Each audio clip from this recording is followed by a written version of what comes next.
Yeah, for those of you just joining us here, what we're trying to do is we're trying to find the force in each cable. Part B has two cables. This should be just a very quick.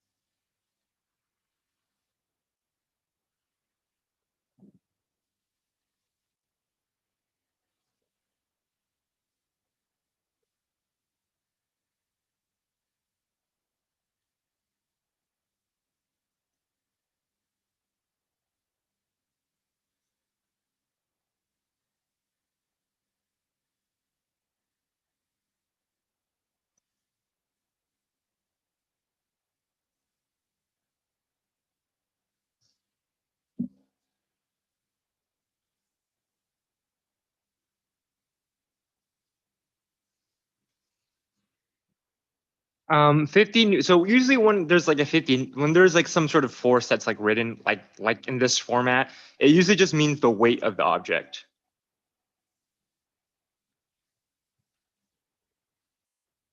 So in this case, the 50 newtons represents the weight of the mass.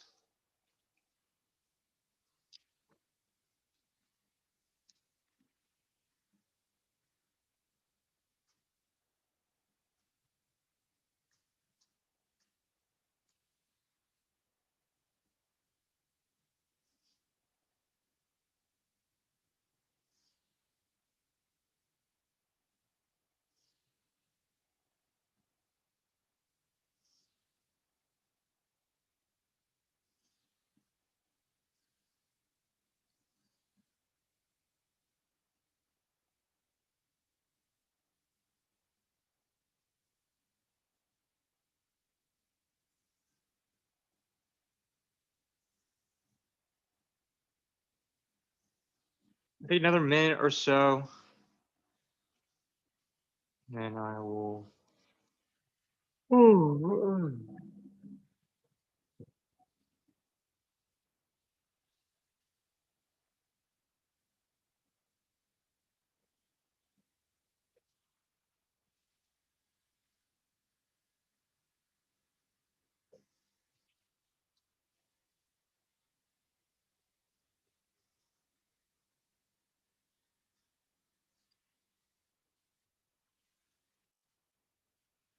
So I'm going to start off with drawing a free body diagram for each of these particular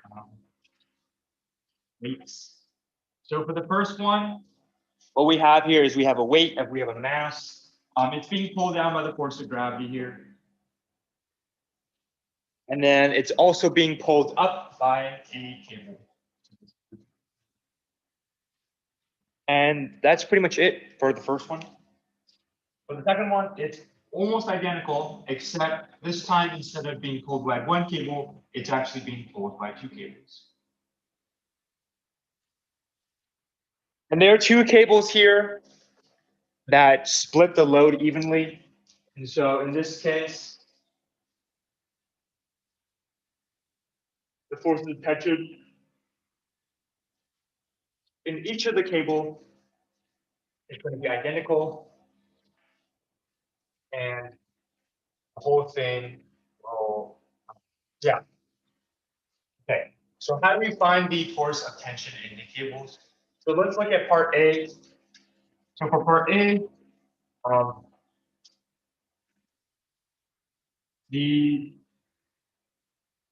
because the object is in static equilibrium, it's not going up or down, it's not accelerating up or down. That just means the sum of all forces in the y direction is just 0, which means that the force going up minus the force going down, the force of tension going up minus force of gravity going down is going to equal 0. This is just another way of saying that the force going up is going to equal the force going down. The force going down is the weight of the object, which is 50 newtons. This just means that the force of tension is going to be equal. So this is just a longer way of doing this, where it basically just means that because the object is in equilibrium, the force going up should equal the force going down. So in this case, the force of tension is going to equal the force. The setup for the second problem is going to be pretty much identical, Once again, it's in static equilibrium, so the sum of all forces in the y direction is going to equal 0. This time, though, we have two forces of tension. So the force of tension plus the force of tension minus the force of gravity is going to equal 0. So this time, instead of having one force up, we actually have two forces going up. So two force tension minus the force of gravity is equal to 0, which is, again, which is just another way of saying that the force of tension is the force of tension is going to equal the force of gravity. So 2 times the force of tension is going to equal the force of gravity. So the force of tension is going to equal 25 newtons. So when there is one cable here, so if the object is hanging in equilibrium, if there's one cable, the force of tension in the cable is just going to equal the force of gravity pulling it down. If there are two cables, the tension is going to get split between the two. So each of the two cables is going to have half the tension as it normally would. And so in the second example, each cable is going to do 25 newtons. It's going to have 25 newtons of force. Does anyone have any questions for this?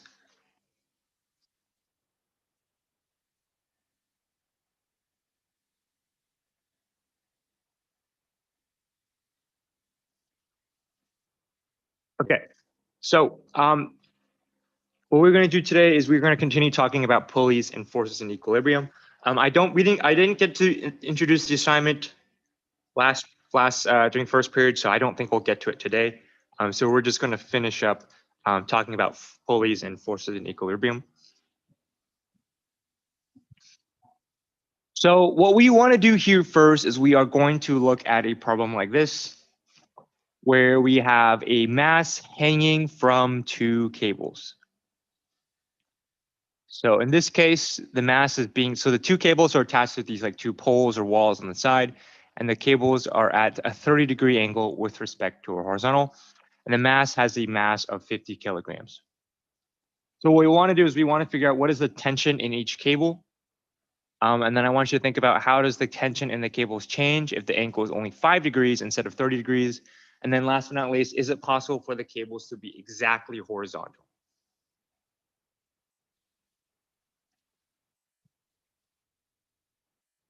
So we'll take, I don't know, maybe 7 or 8 minutes to work through this. This will be very similar to a problem we did on Tuesday, with just a little bit of difference, I guess.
We'll take one more minute to go through this, and then I will start working through this on the board.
Okay, so I first drew the diagram on the board here, so just to show you again. So this object here is being pulled by two cables. These are attached to two walls, I guess. So the first thing we want to do is let's draw a free body diagram for this object because it helps us visualize what's going on here. So we have one object here being pulled down by the force of gravity, as always. Don't ever forget the force of gravity. I know a lot of times it's very easy to forget that there is the force of gravity, but there always is the force of gravity here. And then it's also being pulled by the right by one cable, being pulled into the left. So I'm writing down these two cables as having two different tensions because I want to show you what, because I think it's just a good habit to assume things are different and then being pleasantly surprised they are the same. So what we are going to do here is we are going to assume that the two tensions are different, but we will find out later on that that may or may not be the case. Okay, so this is our free body diagram here. So as of right now, this problem is not solvable because I do not know what to do with a diagonal force like this. Like I usually have things set up so that we're working the horizontal and vertical direction, but we only have one force that is vertical. We have two things that are diagonal. This is not helpful for us at all. What we need to do is we need to break down this diagonal force into a perpendicular and horizontal and vertical. Basically, when we have a force pulling us up like this, what we need to do is we need to figure out how much of this force is being used to push the object this way horizontally, and how much of the force is being used to lift the object straight up. So we need to break down this diagonal force into a horizontal and a vertical. So basically, we want to figure out what is the x force and then what is the y. And so we know that the angle here is 30 degrees because that was given to us. So we want to figure out this and we want to figure out this. So how might we do something like this? This is where we use trigonometry here. So we have an angle here, we have 30 degrees. So we're going to use our cosines and our sines to help us figure out our x and our y. So the cosine of 30 degrees here is going to equal our adjacent, which is x, the adjacent side, over our hypotenuse, which is tension. And then our sine of 30 is going to equal our opposite side, which is y, over our tension force. And then we can also do this the same thing with the other tension force. It'll be the same format. So once we've sort of broken this down into horizontal and vertical components, instead of having these two diagonal forces, what we actually have is we actually have something like this, where we've broken it down into 4 vertical and horizontal forces. This one here is the tension 1 cosine 30. This one here is tension 2 cosine 30. This one is tension 1 sine 30. This one is tension 2 sine 30.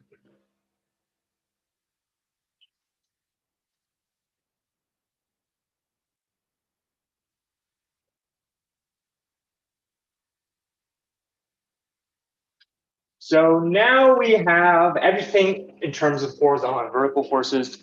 So now we can solve for this problem. So initially, this diagonal problem looks really weird.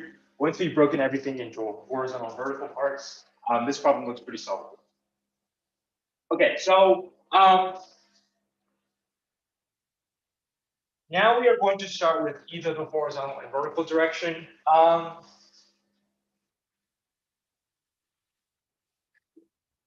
Does anyone have a coin on them? What I did last period, what I thought was kind of cool, we flipped the coin to figure out which side I would start off with first. Does someone want to flip a coin here and help me out and figure out which side we want to start with? So if we get a heads, let's start with horizontal. If we get a tails, let's start with vertical. So does someone want to flip a coin here and tell me what they get? Heads or tails? I don't have a coin on me. I have like a bunch of gift cards. I got heads. You got heads? All right. So that means we're starting with horizontal. Thank you. Thank you very much. Okay. So the reason why I'm flipping a coin is because I want to show you that you can do it. You can start with either direction and you'll end up getting the same result. So sometimes there is a better way of starting, but it's okay because as long as you start somewhere, I want to show you that as long as you start somewhere, you'll get somewhere. So let's start with horizontal. How do we start this from? So the first thing you need to do is we need to identify, right, is our object moving? Is it our object accelerating in either direction? In this case here, the object is just hanging from the two cables. It's not going anywhere. So this means that our object is going to be in static equilibrium. What does that mean? That just means that the overall forces of the object is going to equal 0. So this just means that the sum of all forces in the x direction is going to be 0. That's because the object is not accelerating left or right. It's just hanging still. So the sum of all forces in the x direction is 0. So this means that our tension force going right minus our tension force going left is going to equal 0. So we have two forces in the horizontal direction. We have a tension force going right and a tension force going left. And the sum of these two are going to equal 0, which is just another way of saying that the tension force going right is going to equal our tension force going left. Notice here how when these two angles are the same, we get that our tension is actually our two tensions. So before, we went in assuming that our two tensions are going to be different, and we actually were pleasantly surprised, and we actually figured out that both tensions are the same. Okay. So we have now exhausted everything we can with this the horizontal setup. There's nothing else we can do here. We have no other information for the horizontal side, which means that we now need to go to our vertical side. Our vertical side here, what we're going to do is we're going to start with sum of all forces in the vertical direction is also going to equal 0 because the object is not accelerating up nor is accelerating down. In this case here, we have the tension force going up, which is this tension 1 sine 30 plus the tension force going up again, which is tension 2 sine 30 minus the force of gravity is going to equal 0. This is just another way of saying that the force going up is going to equal the force going down. Now we found out earlier the two tension forces are identical. So this just means there are 2 times our tension force times sine 30 is going to equal our force of gravity. What is our force of gravity? Our force of gravity is mass times g. So that means our tension force is going to equal 50 times 9.8 over 2 times sine 30. And this whole thing is going to equal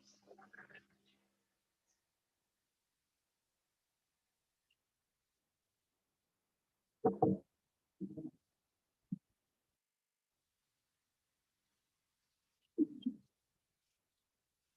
Okay, so what did we do here? What we did is we took a messy sort of diagonal force problem with tensions at angles and stuff, and we just used a little bit of trigonometry here, and we broke it down into a vertical and horizontal and vertical component. Once we did that, we actually got a free body diagram that looks something like this. And while there are a bunch of forces in this diagram here, this is very solvable, right? We have horizontal forces, we have vertical forces. This is very solvable. And so our goal for pretty much any problem is to turn any sort of nasty problem like this with angles and forces and whatever into this. You want to turn diagonal into horizontal and vertical. Well, we want to turn, diagonal forces into perpendicular and parallel forces, and that will allow us to solve the problem. Okay. What else do I want to say? In terms of once you have this set up, where do you go from there? I think sometimes, so I think there are, one of the tricky parts is turning a diagonal force problem into this, basically going from here to here. The next hardest step is also going from here to here. So the first thing you want to do is you want to identify, is my object in equilibrium? Is my object accelerating in one direction or not? If it's not accelerating in one direction or, not, or any other direction, that's going to make our life a lot easier, because that just means that our net force, which is the sum of all forces in any direction, is going to equal 0. So we're just going to make something like this: sum of x, sigma fx equals 0, sigma fy is going to equal 0. That's going to make our life a lot easier. If our object is not in equilibrium, what this ends up being is this is the sum of all forces. Your sigma fx is going to equal our mass times acceleration. That is true if our object is not in equilibrium. But we are in equilibrium here, so that means that our sum of all forces equals 0, which just basically means that all of our forces cancel out. So if we know if we know the force in one direction, we now know the force in the other direction. And that's pretty much what we did here.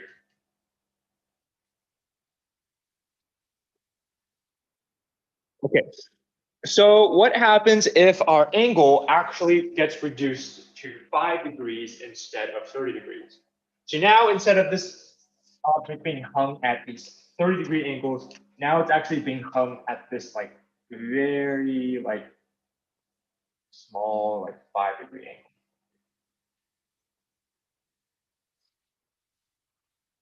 So there are two ways of thinking about this, conceptually and mathematically. Conceptually, is it harder to lift something higher up, or is it harder to lift something lower down? So if you were like, bench pressing or something, right? Is it harder to have it up here, or is it harder to have it down here? And the answer is, well, if you think about it, it's a lot easier to lift it's a lot harder to lift something really high up than it is to lift something like down here. That's because we're fighting gravity more. So what we do is in this particular context, we are expecting the cable to have to work a lot harder in order to lift it at a higher, to lift it at a lower angle. So we can also verify this mathematically. So basically what's going to happen is everything here is going to look the same, except the only thing that's going to be different is this tension part right here. So instead of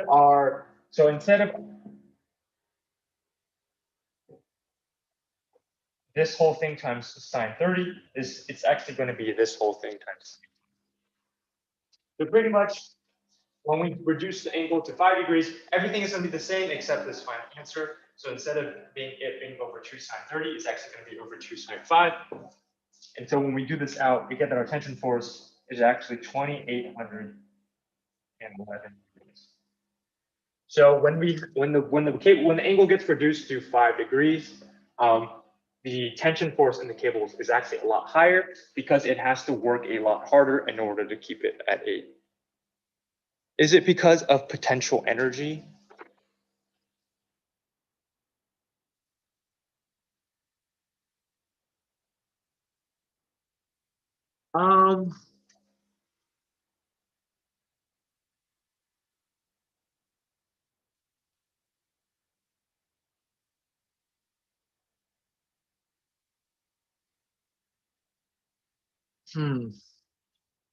What do you mean by that? Is it because of potential energy?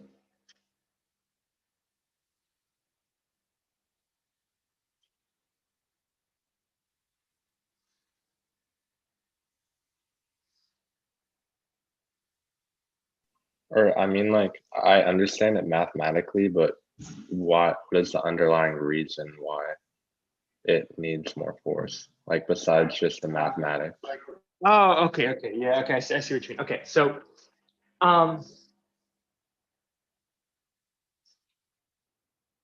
we actually can use potential energy to look at this. We haven't really talked a lot about potential energy yet. But potential energy basically refers to how much energy an object has due to due to essentially it's basically how much energy an object has due to its height. It's like when an object is higher up, it has more potential energy because it has more potential to do something crazy. And so when you lift an object higher up, you are giving it more potential energy, and so that requires more force to do that. It's another way of thinking about it. So if the cables are lower down like this, object has less potential energy. So the cables don't have to apply as much force in order to give that potential energy. If the object is higher up, the cables have to do more work to give it more potential energy. So the cables have to work harder.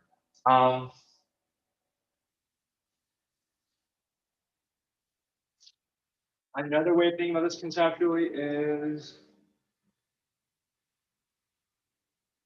like, imagine if you were like moving a box. What if the height of the object stays the same, but the angle decreases?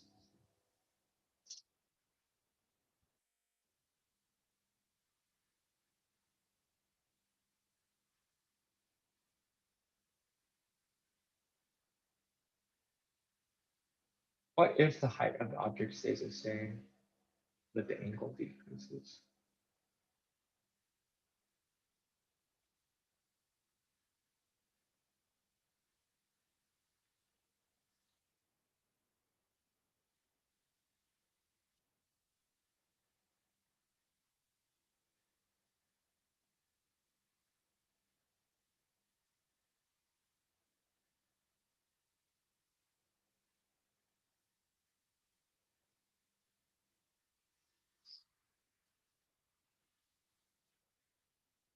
That's a good question. What if the height of it?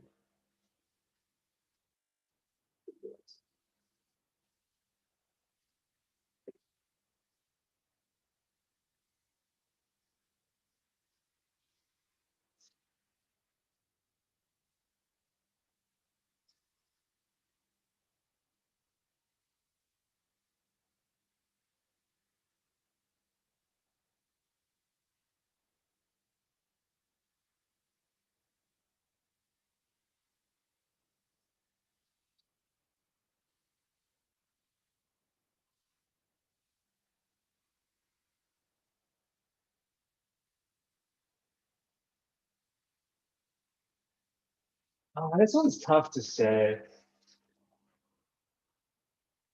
Like, I'm trying to think, like,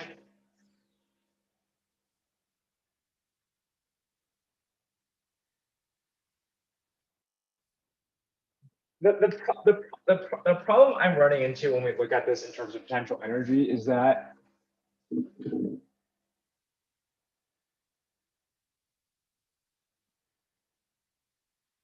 technically if the object was like really, really, really, really, really, really, really high up, this whole thing would have a lot more potential energy. But it doesn't necessarily mean that the cable is going to have a lot more tension. Like the height itself, like the height itself of the object isn't really what determines the tension in the rope. Tension in the rope is more of a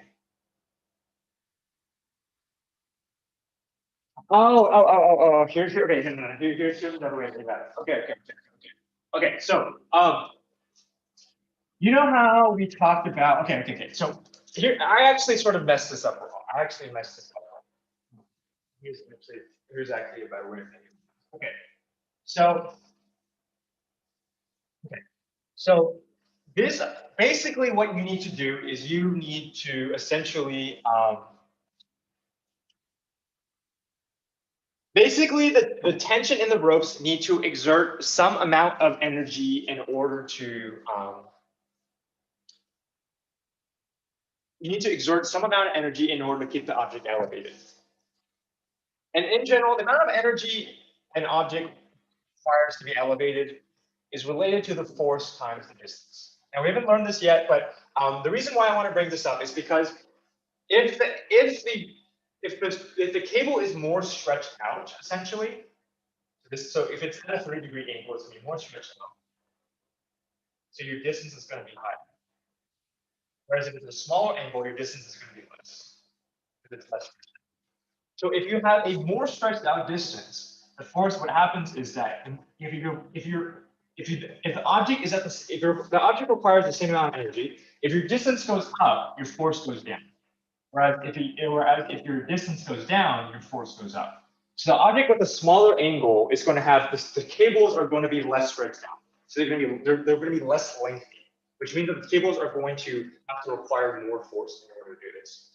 If you remember if you remember the pulleys, so what happens with the pulleys is when you have a pulley like this, maybe an object like this, versus an object like this.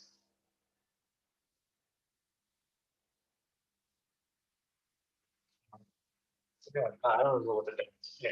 So if you have an object looks like this versus this double pulley has double the distance. So in order to lift the object up one distance, this cable needs to be pulled twice the distance, right? So what this means is this halves the force you require. It's the same idea here, right? So if your cable is at a smaller angle, the cable is going to have less distance required. You don't have to pull this cable as much, but which means that the force you require is a lot more. So I guess another analogy you can think about is comparing this to the pulley thing, right? So if you don't have to pull the cables in the pulley as far, the force you require is a lot bigger. If you pull more cable, the force you require is going to be a lot less. So it's the same idea here. When the amount of it's basically sort of related to the stretchiness of the cable. When the cable is more stretched out, they don't have to require as much force. When the cable is less stretched out, it's going to have to require more force.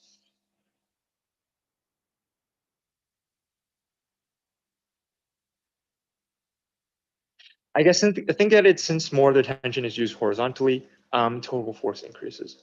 That is actually true. That is another way of thinking about this, is that when something is at a smaller angle, that is true. So when something is at a smaller angle, let's say a 5-degree angle, right, most of your energy is being used to pull it horizontally, and very little is being used to pull it vertically. And so if you want to keep it up, right, if you want to fight the force of gravity, what ends up happening is you have to overcompensate with your tension. It's like, if you want to lift something up, it's easier to lift it straight up, or is it lifted to pull it? Yeah, so you have to, it's almost like, it's like less efficient, essentially. More tension is being used. Yeah. So this sort of goes into the last part of this problem, where is it possible for the cables to be perfectly horizontal? And the answer is no. So if you remember, if we take a look at the tension force required, it essentially was, in this particular problem, it was 490 over 2 times the sine of the angle. So this is what the tension force we found, essentially. So this angle here is the angle at which the angle at which the cable is relative to the horizontal plane.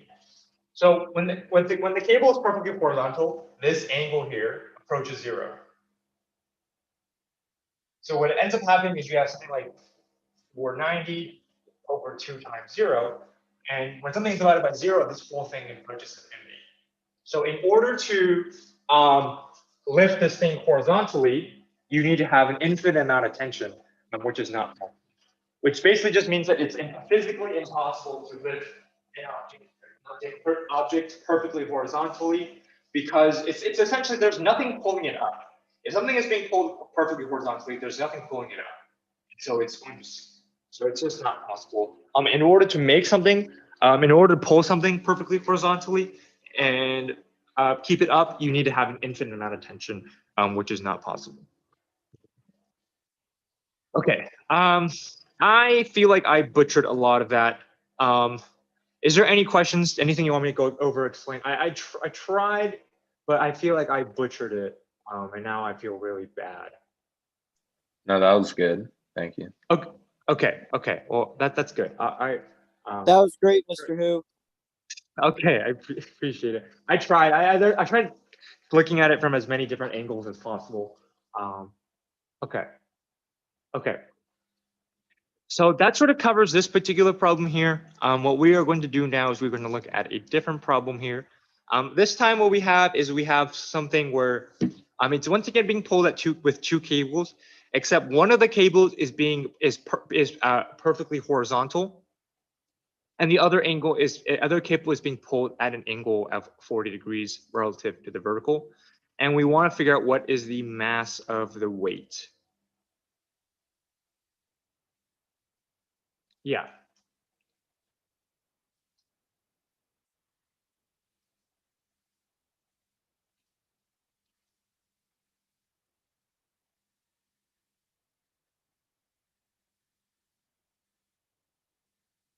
Yeah, so in this particular problem, the weight is in equilibrium, so it's not going anywhere. And so you're going to want to use that knowledge in order to figure out the mass of the weight.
Mr. Hu, I have a question about this problem.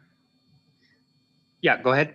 Is the 40 degrees, like which corner of the triangle is the 40 degrees referring to? It's the corner that is the closest to the dotted line.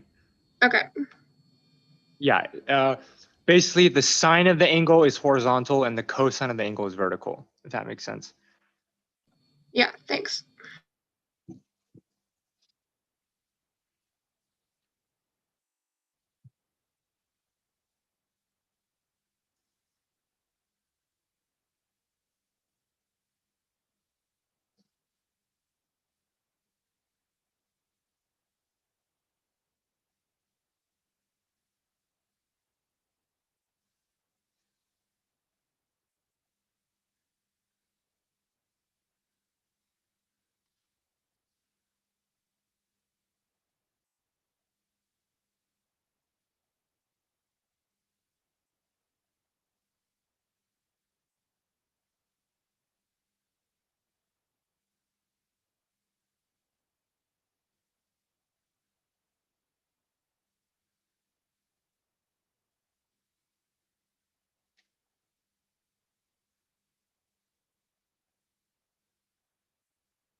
Let's take another minute or two.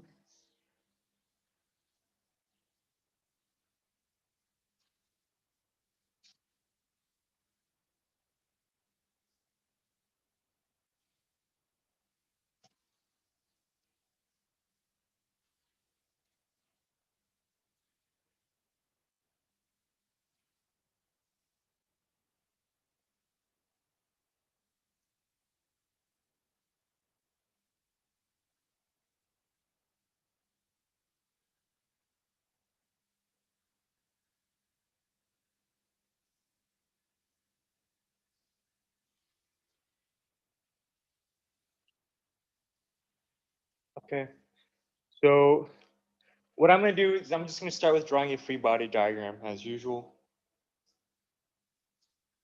First thing we always draw is the force of gravity from the straight down. Now our weight here is attached by two cables. So one of the cables is pulling it directly perfectly horizontally to the right. And the other one is pulling it at a 40-degree angle relative to the vertical. So this time we definitely do not want to assume that the tensions are going to be equal. It honestly doesn't really look like they're going to be equal. We don't want to assume that they will be. So this horizontal tension and this vertical gravity looks pretty easy to work with. This diagonal tension though is not. So that means we need to break it down into the horizontal and vertical component. So once again, we're going to use a little bit of trig here. So what I'm going to do is I'm going to draw my right triangle here. And this angle here is 40 degrees. So I want to figure out what is my y force. And essentially just telling us how much of this force is being used to pull the object up and how much of this force is being used to pull it up. So the cosine of this angle is going to equal y adjacent over the hypotenuse. And then the sine of this angle is going to equal y x over the hypotenuse. So this is just, if I were to rearrange this, this just means that my tension, my y force is going to equal my tension this sine 40. My x force is going to equal my tension sine 40.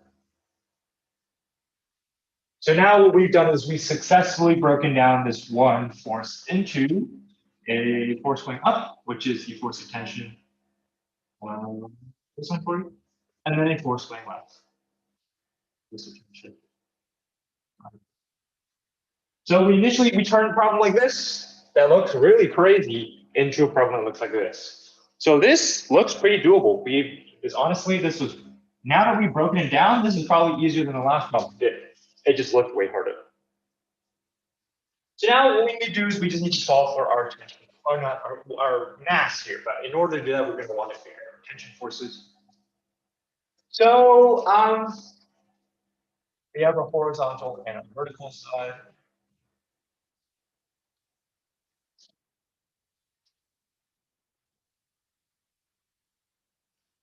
Okay, so last time we started with horizontal. This time we'll start with vertical.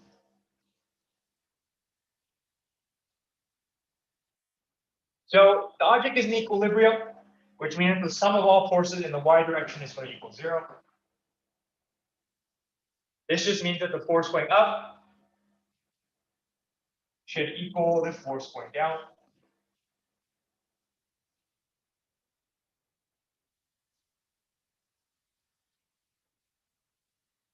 Which means that the force of tension going up times cosine 40 should equal my mass. Okay. So we have an expression for our mass here. However, we can't solve this problem yet. We don't know our tension force. So we started with vertical, we ran into a dead end. So in order to figure out this tension force, we need to use horizontals. So now we are going to do the same thing, but with the horizontal side. So the sum of all forces in the horizontal direction is 0, which just means that the forces are balanced, they have to cancel out. So the force going right should equal the force going left.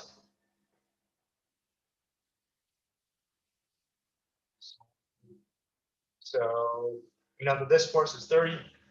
So 30 is equal to my force of tension. 30 sine.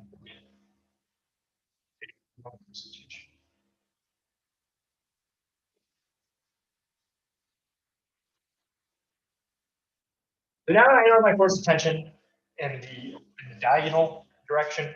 I can now plug this back into the force of tension over here. So 30 cosine 40 over sine 40 equal mass times gravity. And if you do this whole thing out, you get that your mass is 3.65 kilograms.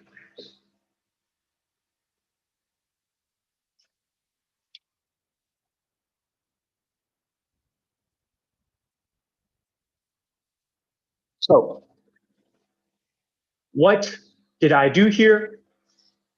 I broke down this diagonal force into a horizontal and vertical force. Once you do that, it just becomes a very standard problem.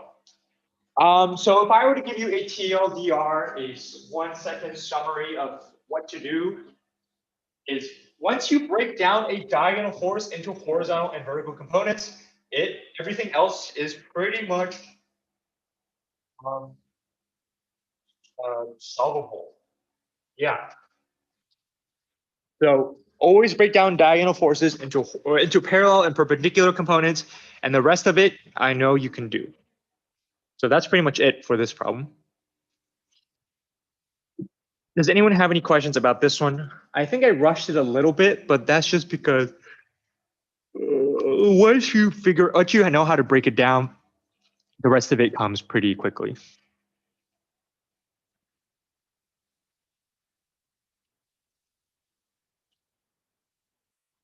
Okay, so we are going to do one last problem here.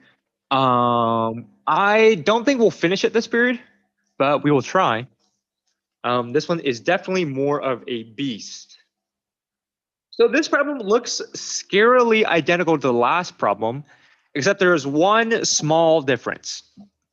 Instead of the horizontal cable being attached to a wall. Sorry, can you make the screen bigger? Oh, yeah. We see your board only. Yeah. Thank you for letting me know. Yeah. So this problem looks scarily identical to the previous problem, as you can see right here. Previous problem. It's very similar, except there's one small teeny difference, is that the tension force in the horizontal cable is no longer attached to a wall, is actually attached to a block. And the block is stationary on the table here. And the block is not moving. So the whole system is not moving. What you need to do is you need to figure out the magnitude of the frictional force between the tabletop and the block, and you need to figure out the tension in the ropes.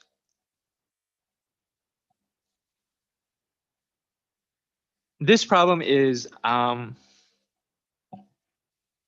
would say, probably quite a bit more challenging than the ones we've done. Here is the hint I will give you. You will probably want to draw two free body diagrams in this problem, because there are sort of two objects. There are sort of two objects that are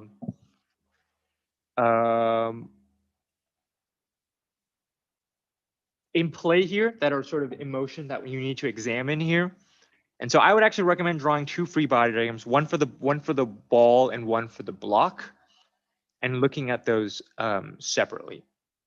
So in essence, you are essentially solving for forces for two problems, for two objects at once, and then you have to find relationships between them. So I think one trouble you might come into is that you actually know very little in this problem. You know just enough to solve it, but you'll end up getting a lot of stuff where like this force is equal to this force, but you don't know either one. And so you need to like essentially move stuff around in order to solve it. So that's the hint I will give you. And then we'll try to see as far as how far we can get. Within the end of class, I'll try to give you a little bit more of a starting point if you're unsure what to do. Yeah.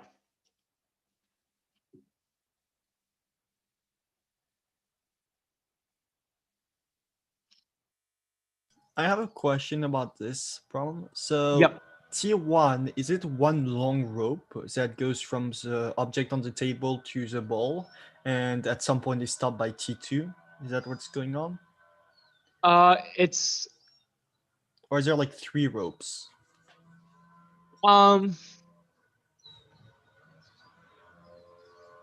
There are,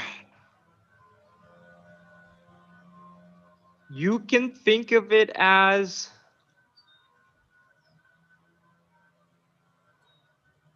you can think of it as 3 ropes. Okay.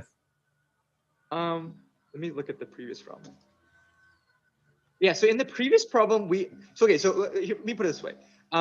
You can think of it as 3 ropes if you feel like that helps you. But if you look at the previous problem we did, we actually did not consider a 3rd rope. We actually only considered 2. So Yeah, even but though for this one, there could be friction force between T1 and T2 because there is because the object that T1 is holding on can be moving, or could theoretically be moving. Right now, we know it's at rest, so but since it could be moving, there could be a friction force between T1 and T2, which is why I was asking that if there's only 2 ropes, then there is a friction force between them. we would not consider a friction. We would not consider a frictional force between T1 and T2 in this class. Okay. That would be really. That would actually. I'm honestly not even really sure how sellable that would be. How easily sellable that would be. It would be Yeah. harder, which is why I was asking, just to Yeah, make sure. yeah. I mean, we can always solve in terms of equations after all, but Yeah.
Mr. Who, Mm-hmm. does that say 80 newtons for the ball weight or 8.0?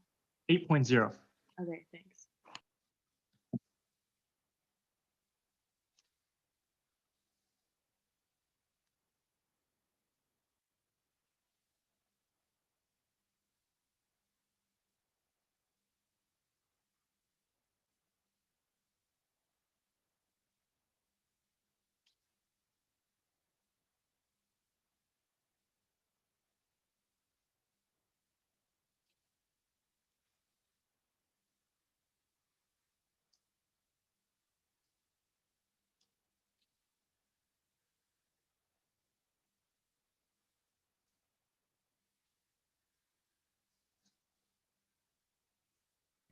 For the vertical direction for the block, is there like for down, is there the force of gravity, but also the force from like the ball going down, pulling on Interesting the question. block?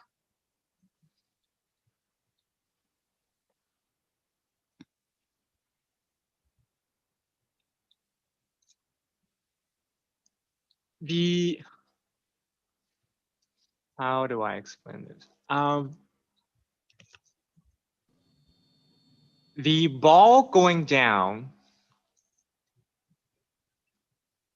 affects your tension 1.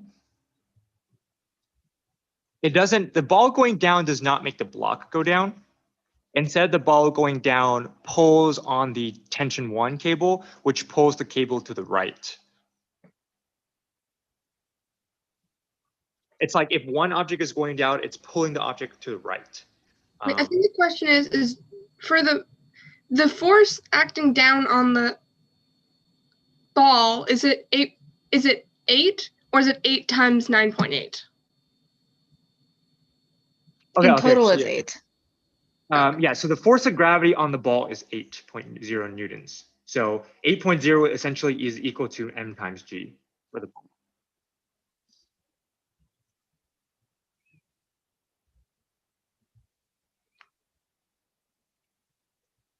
So when I'm drawing my free body diagram,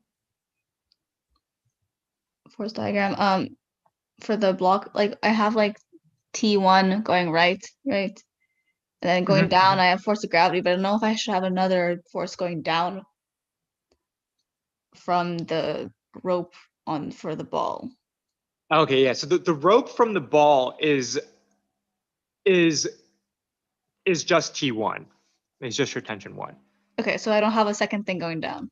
Yeah, you don't have a second thing going down. All right, thank you. Oh wait, Mr. Hu, so that means like when you're saying the ball weighs 8.0 newtons, it means that like that's its mass, or that's the force weighing down on the ball? It's the force weighing down on the ball. Yeah.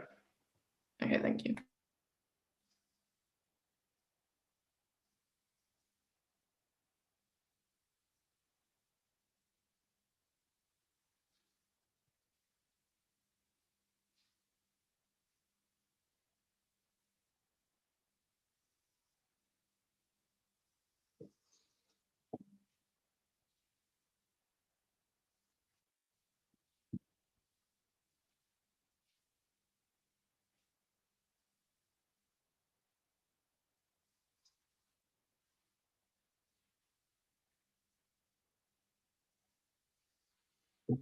So as a final hint before I end class, here's what I would recommend for this problem. If you're a little stuck, solve for the ball first. If you solve for the ball first, it will look pretty much identical to the problem we just did. You will feel very comfortable with it. You'll be able to find a lot of very useful information. Once you solve for the ball, the block will come pretty easily. So look at the ball first, then look at the block. That's the hint I will give y'all. Okay, so it is 9:55. We are out of time here. Here is the wrap up. You don't have any homework. I'm not assigning anything new. If you need to catch up on something, you can still turn stuff in. I would say maybe spend like 5 or 10 minutes over the weekend just trying to take a stab at this problem, see if you can finish it. If you can finish it by yourself, I think that you'll be in a pretty good shape. But we will continue working on this problem next class. I think it's actually, once you get the hang of it, I think you'll actually find that it's actually not too bad. It's just that you just have to figure some stuff out.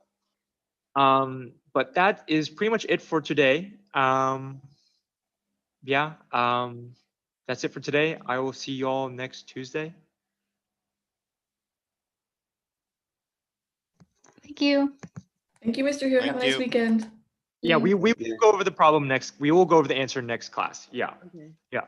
Don't worry. I won't leave you hanging. Okay.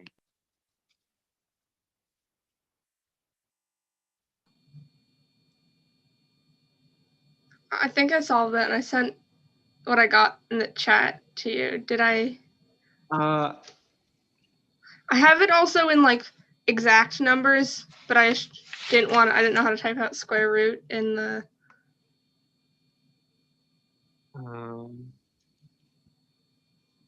Yeah, so you got your tension 2 right. Your tension 1 looks right as well. Yep, your tension 2 looks right, and then your force of, and then your, as far as these, you found the coefficient of friction, which is like. Yeah. That's okay. I think the problem was just asking for the frictional force. Oh. So I don't think you actually needed to go as far as finding the static friction coefficient, but if you did, that's even better. Oh, okay. Yeah. Okay. Yeah. See, I mean, yeah, you got, yeah, you look, yeah, you nailed it. Yeah. All right, cool. Thank you. Okay, bye-bye. Have a good weekend. You too. All right. So you wanted me to